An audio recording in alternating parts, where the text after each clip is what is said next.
rendez-vous entre un concert, une séance d'enregistrement, Un récital? Un récital, pour vous occuper de ce merveilleux petit chien?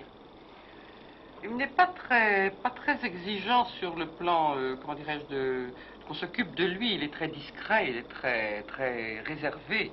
Alors on le sort, on lui fait faire des petites promenades, on le nourrit quand il peut bien manger. Et puis on l'amène chez Irène pour répéter, pour que nous réglions nos rôles.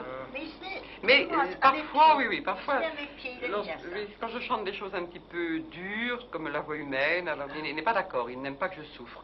Il va voir Irène, il lui met ses pattes sur les pieds ou sur ses mains, il a l'air de dire arrête de jouer comme ça parce que tu fais souffrir ma maîtresse. C'est assez drôle. Il adore Brahms.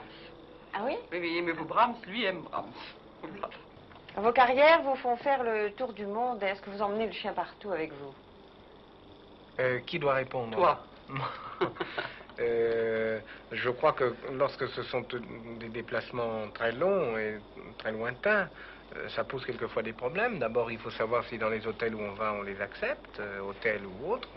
Les taxis aussi. Oui, les taxis. Et puis, je ne sais pas, enfin, des déplacements trop longs, transatlantiques, tout ça, parfois ça pose même des problèmes. Non, il n'y a qu'en Angleterre où il y a des problèmes carrément sanitaires, alors pratiquement insolubles. Comment est-il entré dans votre vie? En fait, c'est le premier animal que nous avons, l'un et l'autre, enfin moi depuis mon enfance en tout cas. Et puis, je l'avais plutôt destiné à une personne que j'avais invitée à Bordeaux en tant qu'administrateur de l'orchestre de Bordeaux-Aquitaine. Et il se trouve que j'ai souhaité lui faire plaisir, j'ai donc acheté ce chien. Et au moment où il a fallu prendre possession de ce chien, car il fallait le sortir de la nichée, il s'est trouvé que cet administrateur de l'orchestre a décidé de repartir aux États-Unis. Alors, il fallait faire quelque chose de ce chien. La première fois que je l'ai vu, je l'ai trouvé tellement mignon, je me suis dit, bon, on va le garder. Et voilà. Il est resté, il s'est incrusté de plus en plus. Il sait très bien faire ça, avec beaucoup de race, de réserve. Et ce qu'il veut, il l'obtient par la patience, par la ténacité, mais sans manifestation. Il vous regarde, il vous fait une scène comme ça de tremblement, il obtient ce qu'il veut. Si vous avez le malheur de sourire, alors il monte sur le lit, il se couche, il se vautre, il aime la fourrure. C'est très curieux car au fond, ces lévriers ont deux facettes très différentes de caractère. Il y a le côté agile, etc., aimant la course.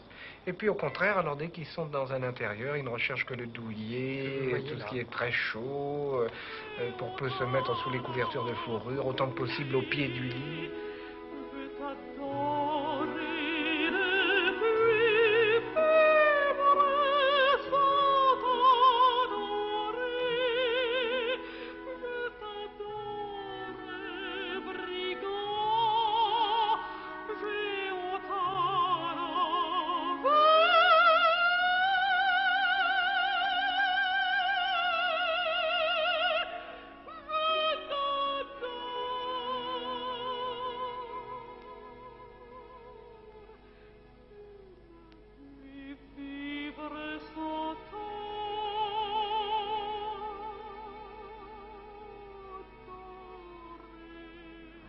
Enfin, c'est un chien, vous voyez, comme tous les whippets, très craintif.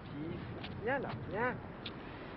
Il a toujours peur de ses semblables ou même d'autres chiens, surtout des plus gros chiens. Alors il tremblote toujours un peu, c'est la comédie, on ne sait pas très bien s'il a froid, s'il est craintif ou quoi.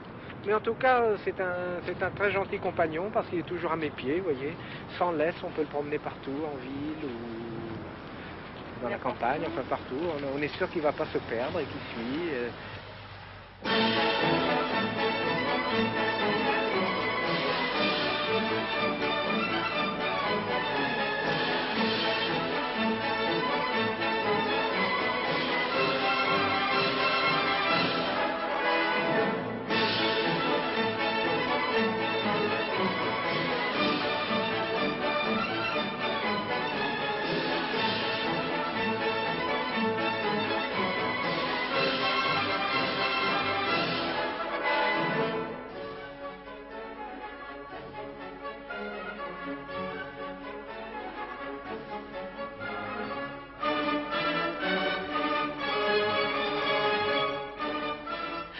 Donc je m'en occupe suivant le temps que j'ai. C'est-à-dire, voyez, voilà. Il est habitué à mon rythme. Je l'emmène parfois au théâtre. Non, on s'occupe bien de lui. Il dort aussi sur tous les divans, les En lits. théâtre, on n'accepte pas dans tous les théâtres, quand même. Oui, quand les gens sont gentils au théâtre, à l'opéra par exemple, ils sont charmants. Il peut venir quand il veut. Il n'y a pas de problème. Et quand vous voit-on sur la scène de l'Opéra, Jeanne? Vous savez, tout va si vite dans cette maison, on ne sait pas. On ne sait pas. Il y a de tels changements rapides. On est prévu, on n'est plus prévu, on est reprévu. Enfin, c'est l'imprévu. On accepte les chiens à l'Opéra.